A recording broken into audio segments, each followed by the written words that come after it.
gracias, muy buenas noches. Un placer que se encuentre con nosotros acá en este resumen de Costa Rica Noticias. De inmediato vamos a iniciar con las informaciones. Y es que con un estricto protocolo de salud, este 1 de mayo se eligió el nuevo directorio legislativo en el primer poder de la República. Esto en una sesión bastante tranquila y que ya había sido prácticamente resuelta en las negociaciones previas a la sesión solemne. La diputada del Partido Liberación Nacional, Silvia Hernández Sánchez, fue electa presidenta del último año legislativo. Una sesión solemne atípica se vivió este 1 de mayo en el Congreso, en lo que fue la elección del directorio legislativo. Esto a raíz de las medidas que se tomaron por el aumento de casos de COVID-19 en el país, donde el primer poder de la República no ha sido la excepción. Y es que con un retraso de unos 15 minutos dio inicio la sesión legislativa a eso de las 9:15 de la mañana. Esto con 44 de los 57 diputados presentes. Además, en esta ocasión, la votación de lo que es el directorio legislativo se dio de manera continua, sin un tiempo de saludo como se hace tradicionalmente entre cada votación a las personas que son electas. A eso de las 10:05 de la mañana, con 56 diputados presentes, fue electa la diputada del Partido Liberación Nacional, Silvia Hernández, como la presidenta del Congreso con 42 votos a favor. Pasada esta elección, se fueron dando el resto de nombramientos y vamos a ver cómo quedó finalmente conformado el directorio del Congreso, el cual es 100% de oposición. Con 42 votos a favor, Silvia Hernández fue electa presidenta del Congreso. Le acompañará como vicepresidente Carlos Avendaño, quien ganó con 38 votos a su favor. En la primera secretaría estará Rodolfo Peña del partido Unidad Social Cristiana. En la segunda secretaría se encuentra Xiomara Rodríguez. Ella ganó con 34 votos a favor y es del partido Restauración Nacional. En la primera prosecretaría estará Aida Montiel, también diputada del partido Liberación Nacional. En la segunda prosecretaría se mantendrá Otto Roberto Vargas, quien en este periodo anterior también ocupó este cargo. Al mediodía con 11 minutos terminó la sesión solemne en el Congreso con la conformación del primer directorio legislativo juramentado en el nuevo edificio legislativo. El Poder Ejecutivo presentó este 1 de mayo en el primer poder de la República los proyectos que forman parte del acuerdo de ajuste fiscal con el Fondo Monetario Internacional. Dentro de una lista de 50 proyectos convocados para las sesiones extraordinarias que van de mayo a julio, el gobierno no solo incluyó la reforma de empleo público y el crédito de poco más de 1.750 millones de dólares del Fondo Monetario Internacional, sino que agregó los otros planes de la agenda complementaria. Tal es el caso del proyecto de ley de renta global dual, el impuesto a los premios de la lotería, el aporte temporal de las empresas públicas al pago de la deuda y el plan para eliminar las exoneraciones fiscales. El Poder Ejecutivo además agregó proyectos que buscan disminuir la afectación de la pandemia, tales como la amnistía a las cargas sociales de la Caja Costarricense del Seguro Social, la reducción de jornadas laborales para los negocios con aforo y el proyecto que crea las condiciones para atraer nómadas digitales y la creación del fondo de avales para las empresas afectadas por la crisis sanitaria. Bueno, y para ampliarnos sobre estas informaciones del pasado 1 de mayo, está con nosotros el experto en ciencias políticas Alejandro Barahona, para poder comprender un poco más todo lo que hemos vivido este 1 de mayo y un poco lo que se vendrá el 4 de mayo también con el discurso del presidente. Muy buenas noches, don Alejandro, muchas gracias por atendernos. Don Alejandro, bueno, una sesión solemne atípica, pero que transcurrió rápido. Las negociaciones parecen que fueron muy claras, se llegaron a los acuerdos que se tenían que llegar, se dio la votación como se debía e inclusive ya el gobierno dio la presentación de los primeros proyectos para poder trabajar con este nuevo directorio legislativo, donde claramente la agenda del Fondo Monetario Internacional sigue siendo prioridad, tanto para el directorio como para el gobierno. Muy buenas noches.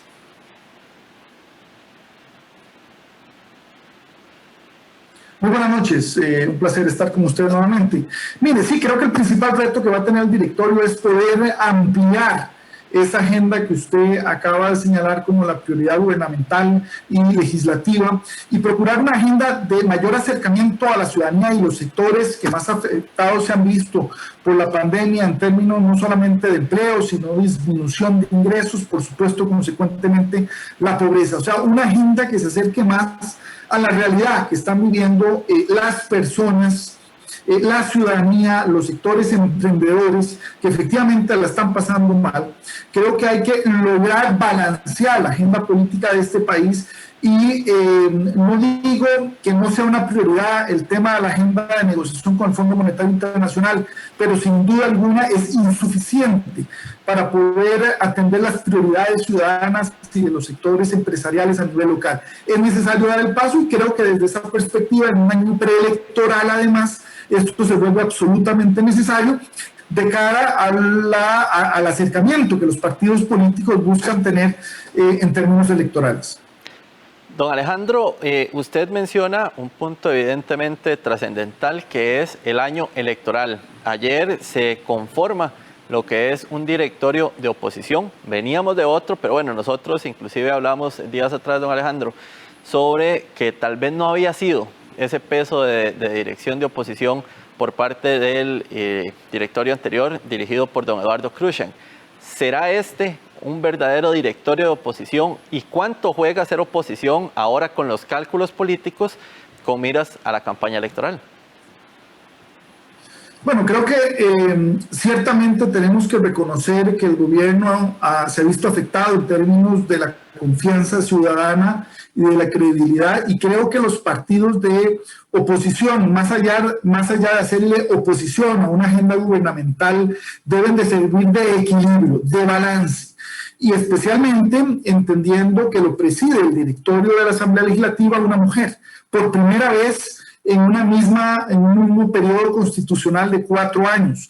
Y esto lo digo porque efectivamente son las mujeres y los jóvenes los que más se han visto afectados por la crisis socioeconómica. Entonces, por eso creo y espero que así se perciba como una oportunidad para lograr ese balance, diría yo, socioeconómico. O sea, no se trata de si lo económico o lo social. A estas alturas tenemos que entender que son dos aspectos que están íntimamente relacionados y que atienden las prioridades que en cualquiera de los estudios de opinión pública la ciudadanía de manera reiterada señala, en términos del tema del desempleo, del costo de vida, por supuesto, y el tema de salud en medio de una pandemia. Don Alejandro, para la figura de Silvia Hernández y evidentemente para Liberación Nacional, ¿cómo juega por ser este año electoral y esos cálculos políticos que le decía? Porque tal vez ya se ponen a pensar como si no aprobamos y somos gobierno, pues ocupamos esto, ocupamos lo otro. No sé cómo puede jugar, si a favor o en contra también del Partido de Liberación Nacional, por ejemplo.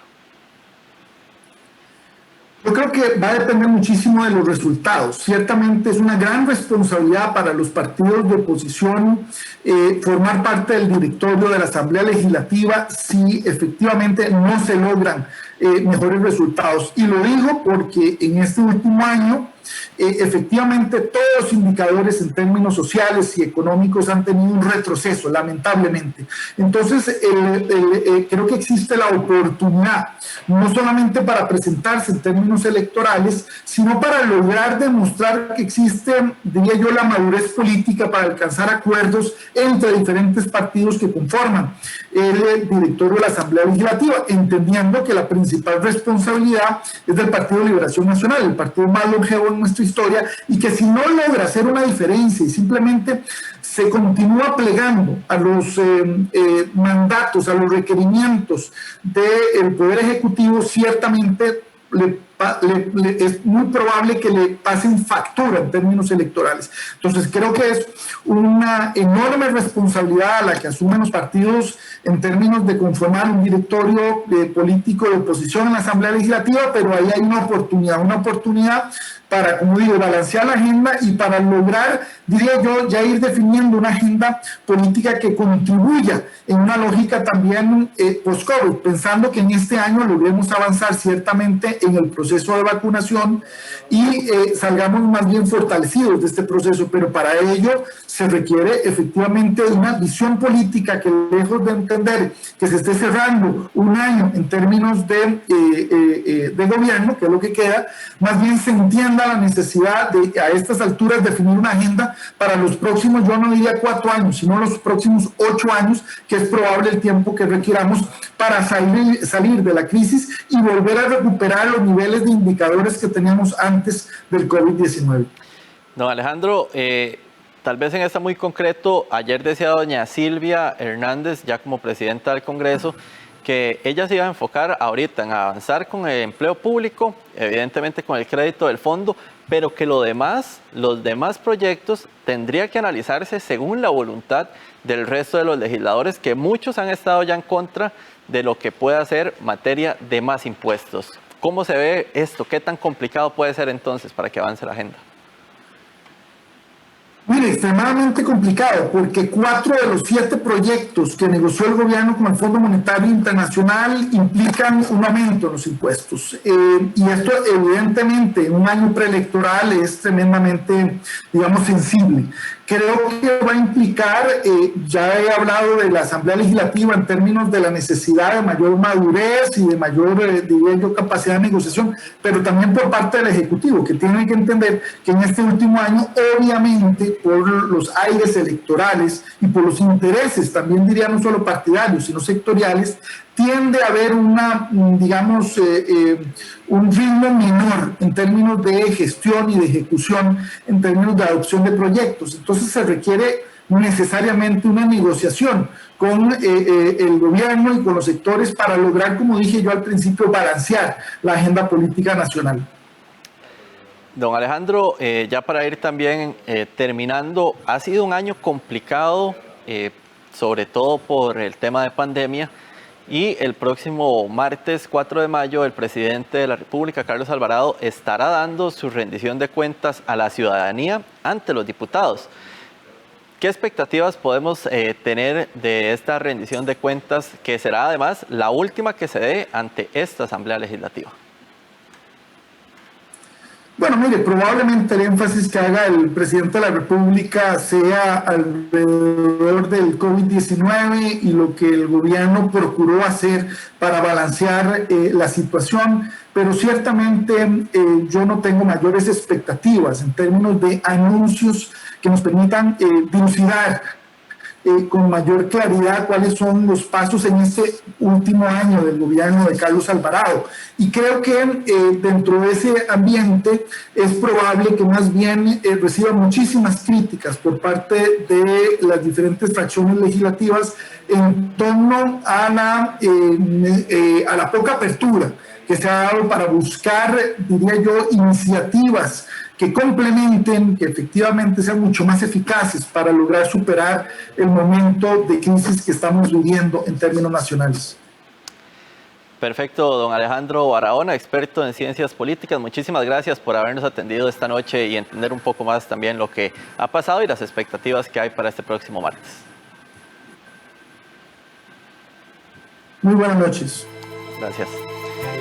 Vamos a hacer nuestra primera pausa comercial y enseguida regresamos con más información acá en este resumen de Costa Rica Noticias.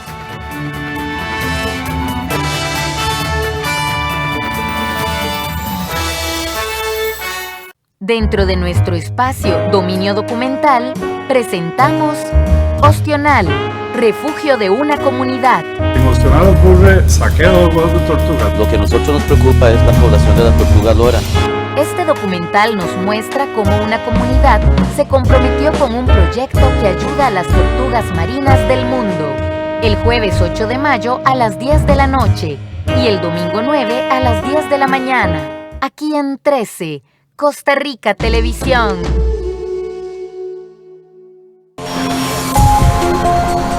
Un país muy abundante en recursos hídricos y muy concienciado con su protección, de Costa Rica. De ecoturismo en México, ¿Podrían convertirse nuestras vacaciones en una manera de conservar el medio ambiente? Y de Mallorca, una isla turística sin visitantes desde hace meses, un desastre para la economía local. Global 3000, este martes a las 10 de la noche, por 13, Costa Rica Televisión. 101.5 Costa Rica Radio presenta la primera revista informativa hecha en Costa Rica sobre el acontecer internacional. ¿Qué ocurrió durante la semana en el mundo y cómo nos afecta? Descúbralo en Conexión Mundial, todos los viernes a partir de mayo por 101.5 Costa Rica Radio y costaricamedios.cr.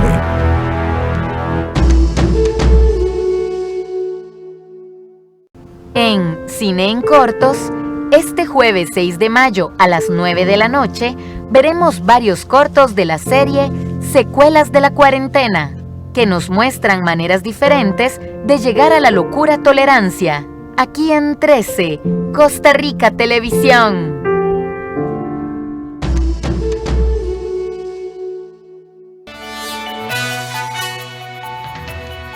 Regresamos con más información acá en Costa Rica Noticias.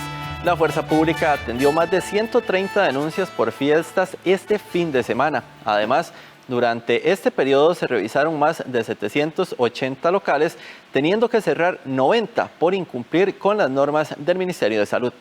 Si bien es cierto, el gobierno de la República anunció que las medidas de restricción iniciaban durante este lunes 3 de mayo, las autoridades fueron claras en asegurar que iban a intervenir cualquier tipo de actividad masiva en el transcurso del fin de semana, así como aplicar la ley de restricción por placas. Y es que a pesar de las advertencias, muchas personas no hicieron caso a este llamado. Veamos algunos datos brindados por la Fuerza Pública.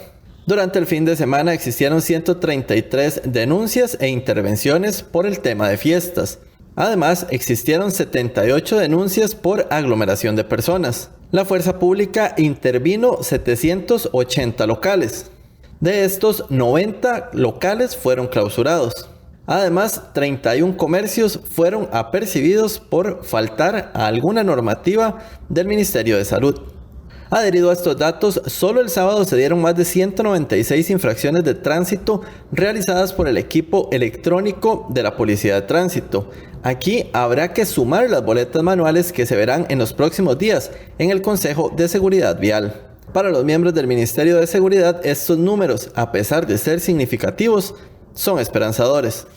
Si uno ve los datos y los compara con la semana anterior, te das cuenta de una reducción significativa de este tipo de incidencias, ¿verdad? Las semanas anteriores esto triplicaba, cuadruplicaba, inclusive los incidentes que nos habían entrado. Y si lo sumamos a la reducción de la movilidad que hemos detectado en los controles de carretera de restricción vehicular sanitaria, la primera conclusión a la que llegamos es que una mayoría de las personas está atendiendo las medidas y está respetando los lineamientos que se establecieron. El viceministro de Seguridad también señaló que este fin de semana las megafiestas que estaban previstas lograron cancelarse. Es decir, en todo lado estuvimos trabajando estos temas. Tuvimos una operación muy intensiva en Guanacaste, sobre todo, ¿verdad? Por la afluencia de turistas que vimos que salieron el viernes hacia las playas.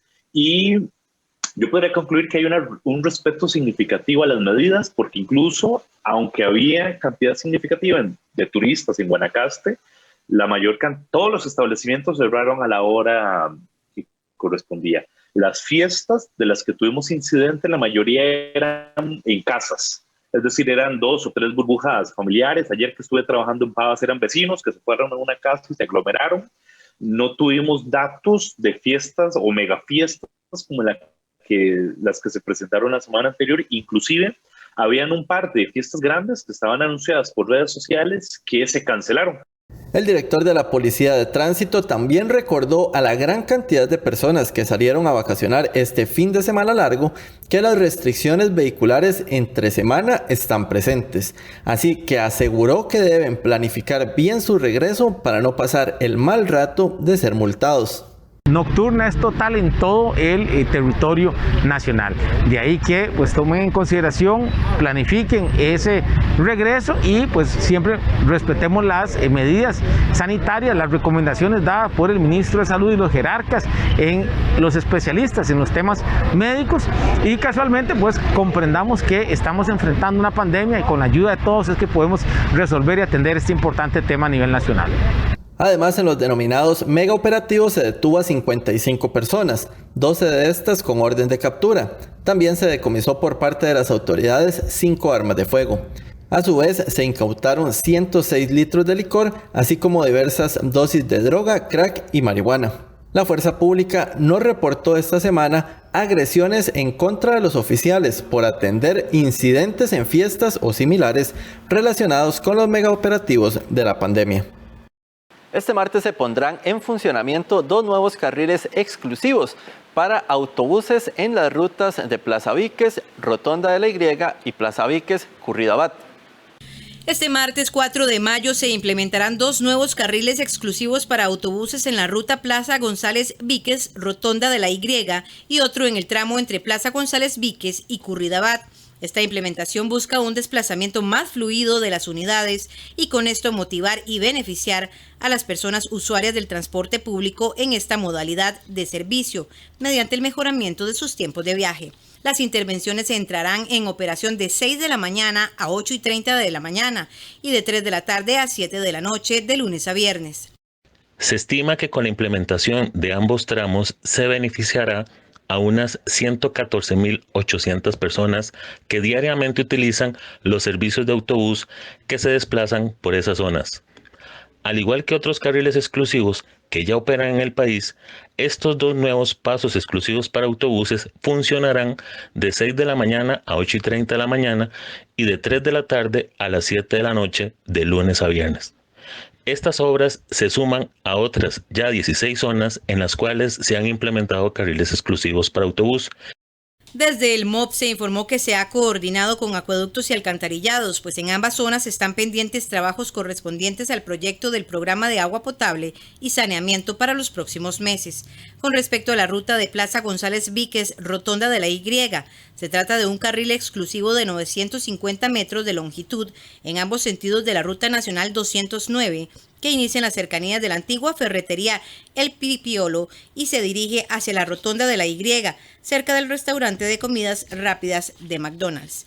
Y sobre la ruta Plaza González Víquez Curridabat, en esta zona el carril exclusivo tendrá 2 secciones, desde las cercanías al Banco Popular en el sector de Plaza González Víquez hasta el paso a desnivel de Garantías Sociales, y luego de este paso a desnivel hacia Zapote hasta el Servicentro El Ranchito, poco antes del centro de Curridabat sobre la Ruta Nacional 215. Con esta información vamos a hacer un nuevo corte y regresamos con más acá en Costa Rica Noticias.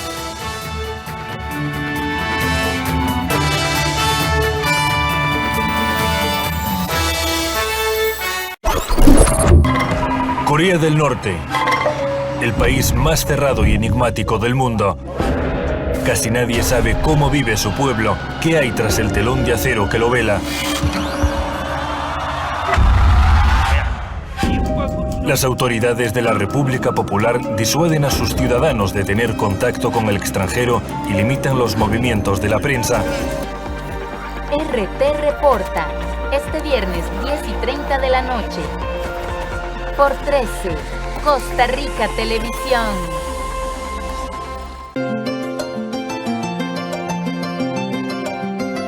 Los increíbles platillos de la gastronomía china, hechos de forma simple y práctica. De China a tu cocina, los sábados a las 11:30 de la mañana. En 13, Costa Rica Televisión.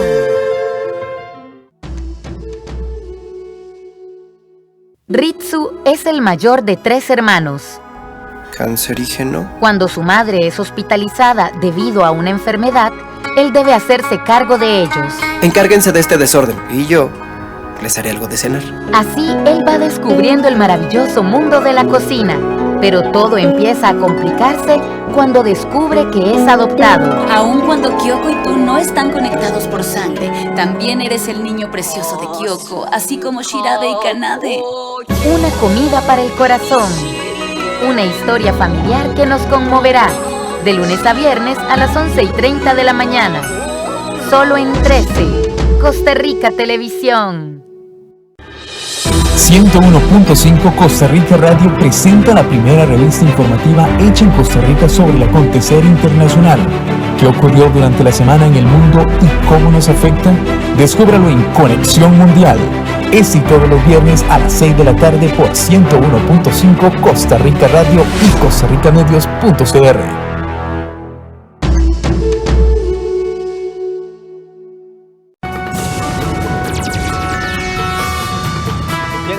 Internacional, en El Salvador, la Asamblea Legislativa, controlada por el presidente Nayib Bukele, ha destituido a todos los magistrados constitucionales de la Corte Suprema de Justicia.